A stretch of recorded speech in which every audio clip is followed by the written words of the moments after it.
and welcome back to the Dreamcast. I am your host, Denise Walsh. I combine science, scripture, and stories that will inspire you to dive deep, break through your own personal glass ceiling, and design a life of your dreams. I believe that we can thrive in all areas of life at the same time. But where do we begin? Personally, financially, spiritually, relationally? And often because we don't know where to focus, we do nothing. At least that's the space I lived in for several years. I know what it feels like to constantly be spinning my wheels. And that's exactly why I created the Dream Life Daily Journal.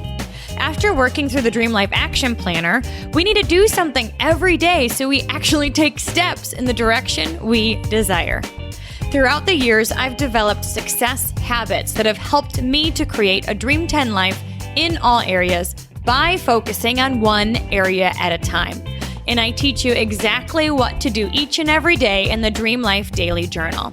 You'll find a gratitude game every day to start the morning off right, a space for prayer, meditation, journaling, a space to write down your clear and intentional dream life goal with affirmations and visualizations connected to that goal. You'll then have a spot to write down your dream life action to-do list so you can be intentionally taking action towards your goal every single day. I know that by completing the Dream Life Daily Journal every day for at least 30 days, you can create momentum. And when you do that, my friends, you can live your dream life too. Check out the dreamlifetoolkit.com or Amazon to get your copy of the Dream Life Daily Journal today. Big welcome back to the Dreamcast. You guys, our next guest has led projects, programs around the world for clients such as the U.S. Navy, Air Force, Army, NASA, CSC, GET, tons of places within the government and within the corporate sector for the past 30 years. He began learning about high-performing teams while serving in the Navy on nuclear-powered submarines during the Cold War.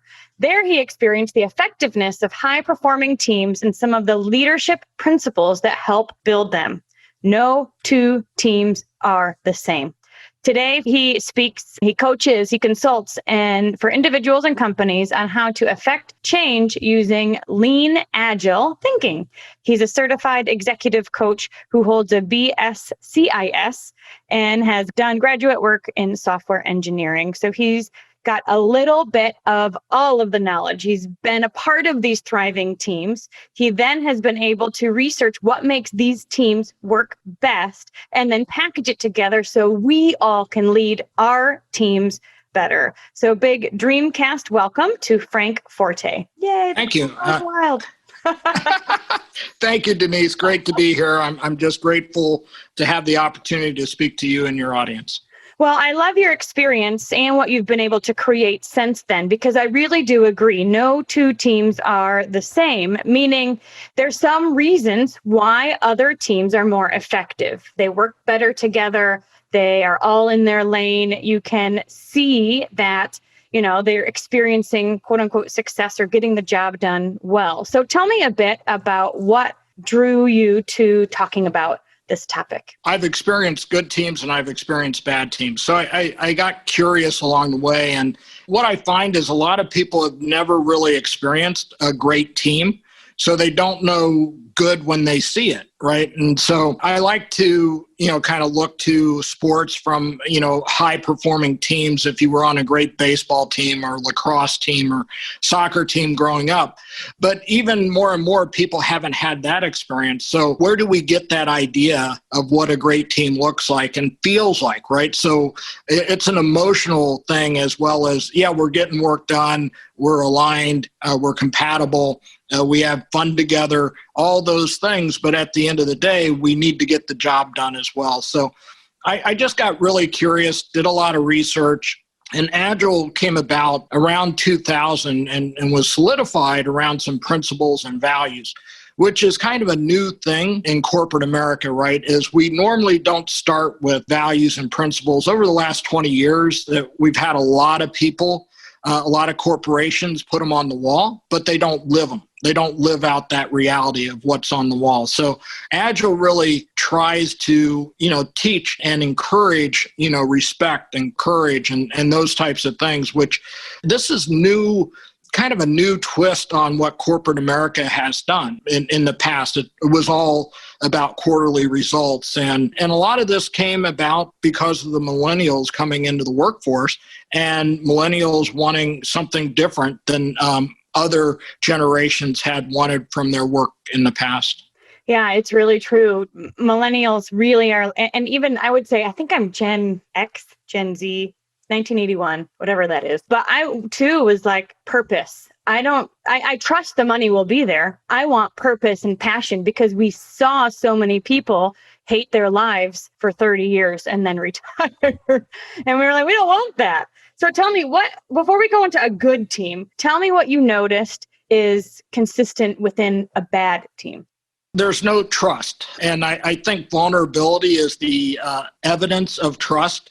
If somebody's not willing to say, I don't know how to do something, or I could use some help with this, there's low trust in the environment. And I believe in order to have a team, and I'll go back quickly to, the submarine, you had to trust everyone on the submarine with your life. It wasn't just like, oh yeah, we're, working 8 to 5 and then we go home and be with our family.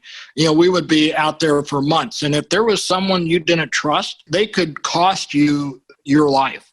So I think while most situations aren't that intense, I think we still need trust exhibited by vulnerability. And so when you're not willing to ask for help, how much do you really trust one another?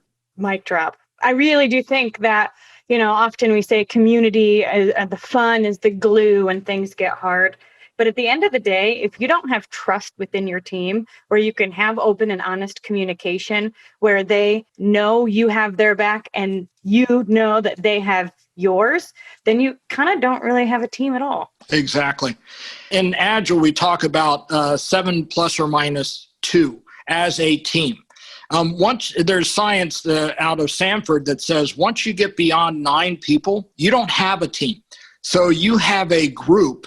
And there's very little that you can do with a group, that you can do enormous things with the team. So you have to, as you grow an organization, you've got to decide how are you going to keep that team mentality.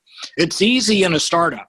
And I've been a part of 6 startups. So you're there, you're committed. By definition, you're probably running up your credit card or whatever else you're doing. You're working weekends and evenings and maybe have a full-time job and doing this on the side. And so you have a lot of cohesion when you're first starting, especially when you have those first 4 or 5 people that are part of that group. But then as you start to be successful, keeping that cohesion and making sure you have an organizational model that allow teams to coordinate and be really teams of teams. Right. It reminds me, because of my experience in network marketing, we often say that it's like a mega church having small groups. There has to be a way to keep community and keep the relationships intact, even as the company starts to grow. And so I would often tell my people, my job is to take care of 5, and you take care of 5, and you take care of 5. And really have the idea that we're just I can't do all things, right? But if I really take care of you guys well, and we do this well together, then that can duplicate down. Now, you said that a strong team number would be 5 to 9. Is that about it? Yeah. And actually the latest research, and you just pointed it out, is the ideal number now is 5.2. So okay. I don't know what you do with the 0.2, but I would just go with 5. Okay. Yeah, it's interesting to think about that because, we can get into coaching and teaching where then there really is less relationship. And when you think of a team mentality, everybody really does at least know each other well enough to trust each other. So tell me a bit about Agile and what that means for a team environment. Agile is really empiricism, or what we know as the scientific method. So if we've been to high school and we went to chemistry class or, and we did experiments, really Agile is based on empiricism. And traditionally, we based our corporate model and our businesses on determinism or plan driven. So we create a plan, we align to that plan. The challenge with that is we have a lot of change in the environment, and we've got to be ready to receive that change and respond to it. And when you're married to a plan, you can't do that. You can't pivot easily. There's too much psychological baggage caught up with, oh, I got to stick to this plan. So it becomes execution instead of effectiveness, right? I just got to execute the plan I have. Now, certainly, I do plans, but I'm always open to adjusting that plan based on feedback. So Agile is really about accelerating the feedback that we're getting from our environments, whether those are customers, our sales numbers, our competitors, wherever that learning is coming from, we've got to be willing and ready to pivot off of a plan and not get married to it. Okay, so Agile is an acronym, and each letter stands for something. Tell me a bit about that. So I actually created that acronym because, and I framed my book around it because I wanted people to understand the mindset more deeply. So in corporate America, there's a lot of people implementing Agile, quote unquote, and they do the mechanics. There's different events that you have, and like a retrospective where the team gets together and reflects on their work for the last 2 weeks and tries to improve, which I think is an awesome idea. But if you don't have, going back to trust, if you don't have trust in that retrospective, it's not going to be very effective. So Agile as an acronym is adaptability. So being willing to change, right? And I talk about that growth. You've got to have a growth mindset. And so there's two different mindsets, growth or a fixed mindset. And briefly, a fixed mindset says, I can't learn anymore. I'm as good as I'm going to get. A growth mindset says, oh, man, I got some feedback. I need to get better on administration. So I show up on time to a podcast interview. If I mess that up, for example, and that is a real example for me, is I'm not a great administrator. So I need I really need to put tools in place to make sure I execute on my commitments. Improvement is the I. So I've also got to have a plan to improve all the time. So again, it goes back to that feedback loop. If I try something and I don't get good feedback, or the way I'm marketing my business, and I'm not really getting good feedback, I've got to say, I've run this experiment. I gave it enough time. It's been 2 or 3 months and I'm not really getting the results I need. Okay, I need to step back. And what am I going to do differently to improve the results that I'm seeking? Leadership, which is a big one. And I will say self-leadership is 50% of leadership. So if we're not leading ourselves, we have no right to try to lead someone else. And that comes from a lot of my military experience. I had to learn how to follow, before I got the opportunity to lead. And so if we're not showing up as evidenced by us leading ourselves, being disciplined, doing what we say we're going to do, not making excuses all the time for our not meeting our commitments and those types of things. So leadership, and in Agile, we use servant leadership, which is Greenfield's book, and it's based on the life of Jesus. And we try to, basically these leaders, the executives, we try to get them to become more servant-based, right? So they're at the bottom of the pyramid instead of the top.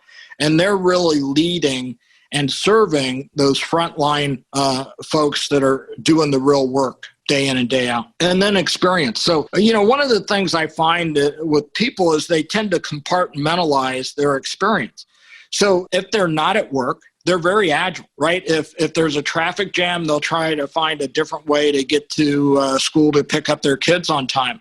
But once they go inside of work, they become very fixed mindset. They almost become lemmings, and they're a prisoner to the things that they've been asked to do or the things they think they need to do, instead of owning, their day or their quarter. Basically just freeing up and being willing to experiment and gaining that experience from all sources, not just, okay, I'm at work now. And that's one of the things that the millennials have brought, to bear in corporate America, is there's no work-life balance. It's just all life. And I think that's a healthy thing, to be able to shift and ebb and flow based on the work you need to do or the needs you have with your family and not be bound by some construct. We're not showing up. Most knowledge workers don't show up and punch a clock, and they don't go on the production line and make widgets. That's not what they do anymore. So we've got to adjust our thinking, especially if we're in entrepreneurial settings. You might have to spend a weekend getting a proposal out or getting a product out the door, but then take Tuesday off or take whenever off and get that balance back. I love it. All right. So agile, adaptability, growth, improvement, leadership, and experience. I want to talk about two things that I want to pull two things out. One is this ability to pivot well, seek feedback, listen to it. You know what I mean? Like actually listen to feedback and then pivot accordingly. Have you ever read the book, Who Moved My Cheese? Yep. So I used to lead an anger management class when I was a clinical psychologist back in the day. And what I found in my anger management class was that there was a lot of fixed thinking. It was a lot of this is the only way, shoulds, coulds, all that kind of stuff. And so we used to use Who Moved My Cheese. For those that have not read it, it basically is like a mouse knows where the cheese is, and the cheese moves and the mouse has to figure it out. And the one, of course, who's more adaptable and can pivot well, figures out where the cheese is.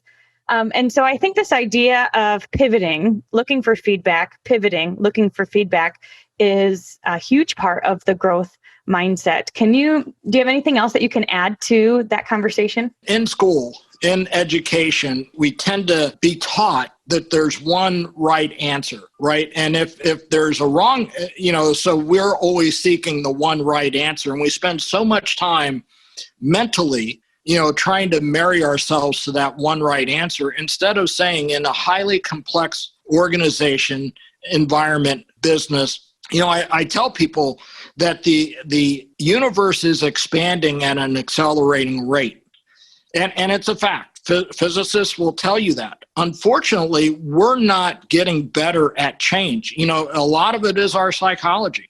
Change is bad. Our basic human brain fears change. So we've got to embrace it. And I think a lot of that is if we're operating out of fear or faith. And I see so many leaders operate out of fear that they almost get frozen into the position they're in. We have the flight or fight response. The one that really I struggle with as a coach is the freeze response. We freeze in place and we don't make decisions. I coach people to make decisions at the last responsible moment. But that means that you've got to make a decision, and non-decision is a decision as well. And so often we're just stuck in the mindset, I can't get off of this. I can't admit that I maybe got it wrong. So I tend to encourage people to, okay, what are we going to change? If it's going good, let's see if we can make it better. If it's going bad, let's see if we can fix it. So sometimes something will be going great, but you need to experiment with the change there too, because you don't know if you're reaching the potential of what you could have. Absolutely. Change is inevitable. So let's at least steer it rather than stopping it, because we all are growing. I often say, if I'm not growing, I'm dying. And so I think in organizations, we want to feel like the organization and the team is growing too. And in nature, if you're not growing, you're dying. I mean, just look in nature, right? If a tree's not growing, it's dying. Yeah. So that's interesting because you talk about self-leadership and a growth mindset, which seems to be a personal thing. But yet we want to instill that type of culture within the team attitude as well. So tell me a little bit about how self-leadership impacts the team as a whole. I think the whole servant leadership, showing up for the team, getting out of your own way, meaning getting out of your ego. My wife keeps me in check all the time because she hears me talk about this day in and day out. And, she'll check me if I'm like, okay, Frank, remember you said this, when I start to get frustrated or something.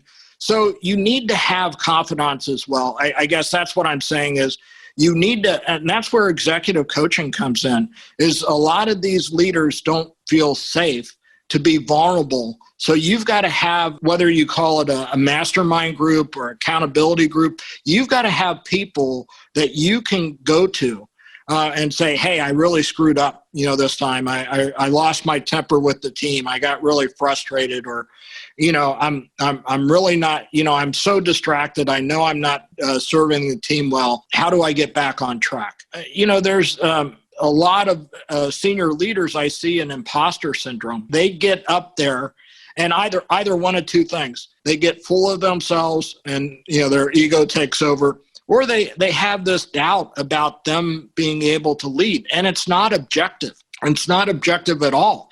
I mean, some of the leaders I get to coach are awesome leaders. They just don't want to step into it and live it out, because they're still very there's a lot. And it's hard for them to just kind of get in that groove and say, I am doing well. Let me keep doing it, but also use these techniques to get better at it. Yeah, it's interesting. There's a sense of vulnerability to fully step in and say, all right, I'm going to own my role and own the impact that this role has on the team. One thing that you mentioned, I think, is so powerful is that leaders need to be led. It's not that the leader is going in and then is just a manager working with people, but they need a space that's safe for them. So when they show up within their team, they're kind of on all cylinders. They're feeling good because they've had that space to process any mishaps or be challenged or reminded, as your wife does for you. Yeah. And I think one of the easiest tips I can give is ask questions. Ask open-ended questions to the team. I coach people to say 8 times out of 10, let the team decide. The team is closest to the work and they know best. Kind of the leader's job is to, and I love this, John Maxwell says, the leader sees further and they see first. So the job of the leader is to make sure everybody knows where you're trying to go and make sure that they're willing to follow. Another great quote by him is, you're not a leader if nobody's following you. So you can't get too far ahead of the team. A lot of leaders, especially if they have that entrepreneurial spirit, have a lot of energy, passion, and drive. But you can wear out a team with that as well. So you got to turn around once in a while and make sure you still got somebody following you, or else you're not a leader. Right. It's so true. You're a lone ranger at that point. So how does somebody encourage or how does a leader create an atmosphere of growth mindset and trust within the team? I think how they respond to the first failure, right? So failure is an event. It's not a person. Right. And failure is good. We just want to fail forward fast. We also don't want to make the same failures over and over, right? Because that means we're not learning from our failures. But if you're not failing, you're not going fast enough. And again, the rate of change is increasing, the environment, and there's great opportunity when there's change. If everything's stable, there's not a lot of need for entrepreneurs, right? Everything's stable. But we're going through a period of opportunity, and there's a lot of new things that we need or can envision or can conceive of. So if there is that ability to change, then we're going to make mistakes. We're going to have failures. So when the leader pitches a fit, when something goes wrong, then guess what? People aren't going to be willing to get out there, get out over their skis and see what they can do. Well, this is so interesting to me because you can think of a team within a workplace. You can think of a sports team. You can also think of your family. And what do you do when your child spills the milk, and what trust can be built in a space of failure? Yesterday, my son spilt my LaCroix on my husband's laptop. And we were like, and he immediately ran and got a towel and ran back. And instead of focusing on the spilling, I said, thank you for grabbing a towel and thank you for hurrying to do that. And then he tripped and fell and cried and all those kinds of things. But I think of the space of failure as a mom. This is a great space for us to build trust in our children, where they don't have to feel like they're walking on eggshells or that they're going to get an emotional frustration out of us, or we're going to attack them as a person. And if you think of that within your organization, do people feel safe coming to you with a problem, or do they feel like they're stepping on eggshells and that you're going to respond negatively? And that kind of attitude impacts the entire culture, doesn't it? It absolutely does. And you bring to mind some bosses I've had, and you would kind of see what kind of mood they were in before you took them a problem, right? And you go to their assistant or whoever, and you say, "How's he doing today?" Well, it's not a good day. And okay, now he could have needed the information I had at that time, but it's like, I'm not getting my head taken off. I'll wait until he's in a better mood, or I'll send him an email or something. Right. So one way that you create a culture of trust is by handling failures gracefully. I often, say our job is to kind of hold space for people to either work on their own, answer their own questions, or figure out their own solutions. And like you said, ask 8 out of 9 or out of 10 questions. Yeah. And, to me, it's once they're really convinced, and my sons are in the military and they're awesome leaders, and they get really upset when people bring them a problem without at least 2 or 3 possible solutions. They'll literally kick them out of their office and say, "Come back, when you have some ideas," right? So they're instilling that leadership in their subordinates by saying, "Okay, I get it. There's a problem. Want to help with it, but I need you to be vested in this problem as well." Ooh, that's a really great point, because instead of the leader needing to have all the answers, you're actually putting that back on the people. And I think that's a really powerful point to make, because people treat us how we train them to treat us. And I find that if I'm the one that has all the answers, then they won't even look for them themselves. Right. Yeah. And so often I'll have to say, "Well, let me know when you find it," or "What do you think?" to really build that inner strength that they can figure it out on their own.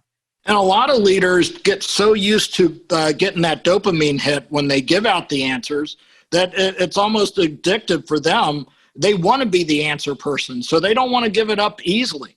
And you see this with everybody that's the expert, right? Is there's a lot of joy in having the answer. But, part of becoming a high performing team is you've got to share that knowledge across the team so you can back each other up. On the submarine, everybody knew how to do everybody's job a little bit. They weren't the expert, right? We always had the experts, but on a submarine in the middle of the ocean, if something goes wrong, you can't, call for another expert. You got to figure it out. Right.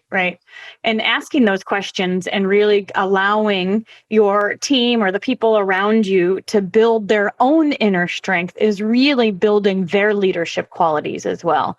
Because at the end of the day, we don't need more followers. In order to grow an organization, we really need more effective leaders who can then lead their own team of 5 to 9.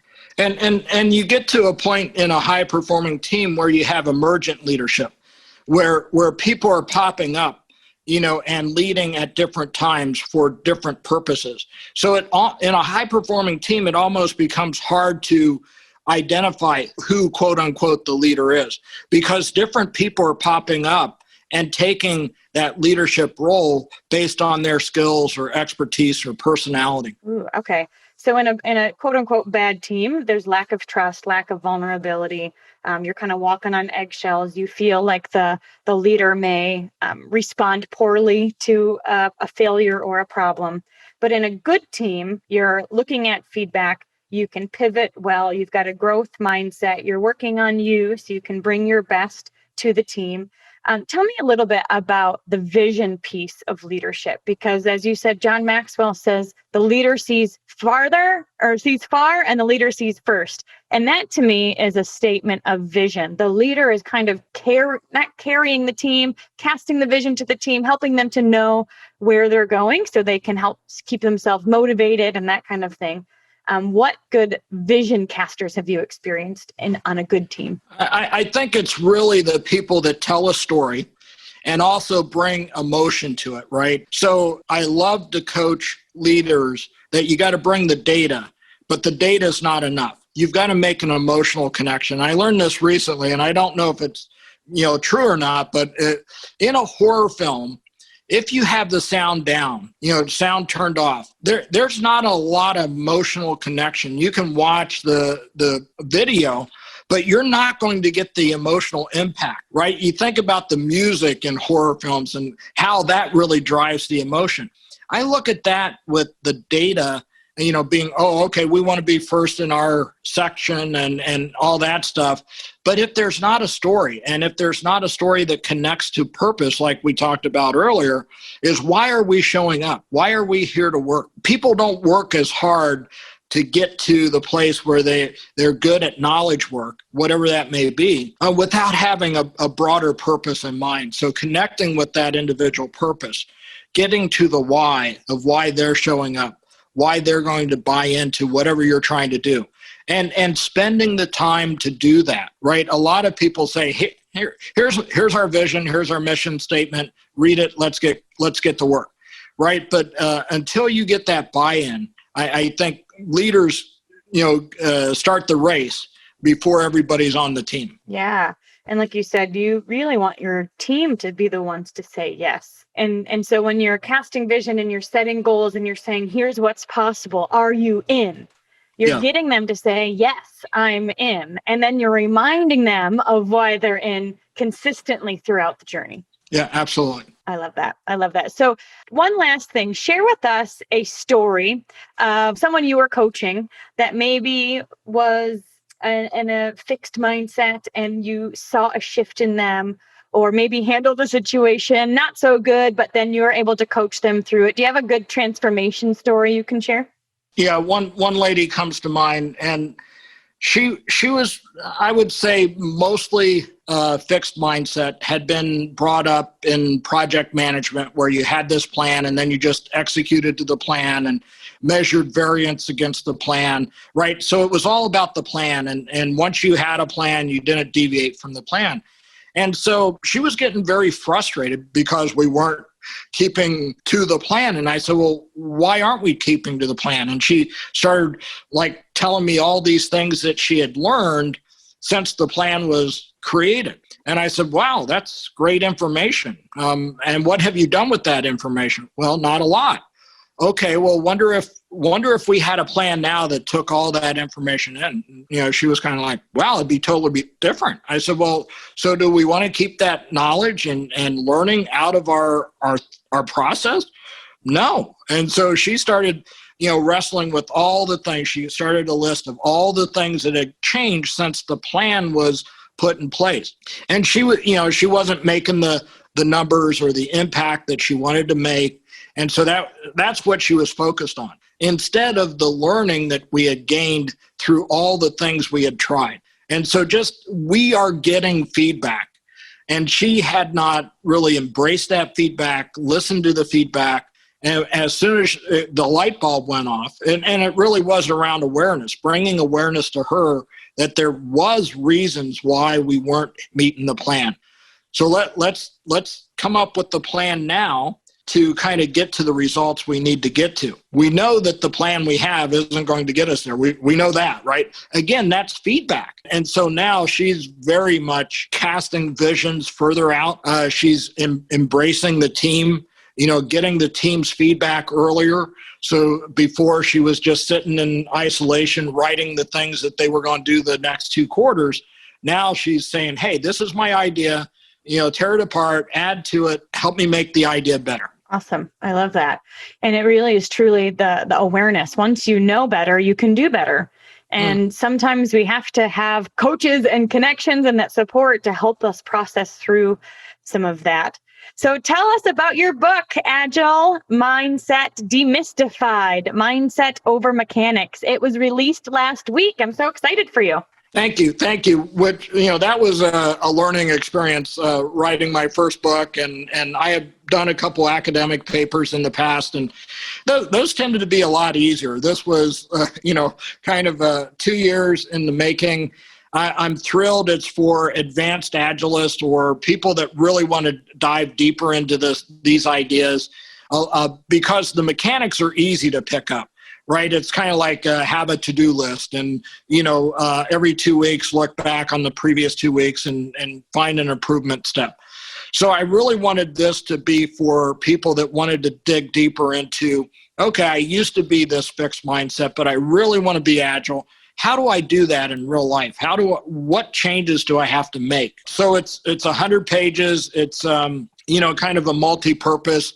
You can use it in academic settings, but it's really, my goal is that every leader that wants to be agile has a, bent up copy of it in their back pocket, walking around saying, oh, let me read something in 5 minutes, and they get a new idea. They get something to go try that they want to improve or, they're struggling with. So that's kind of how I wrote it. I love it. It sounds like a agile leader guidebook.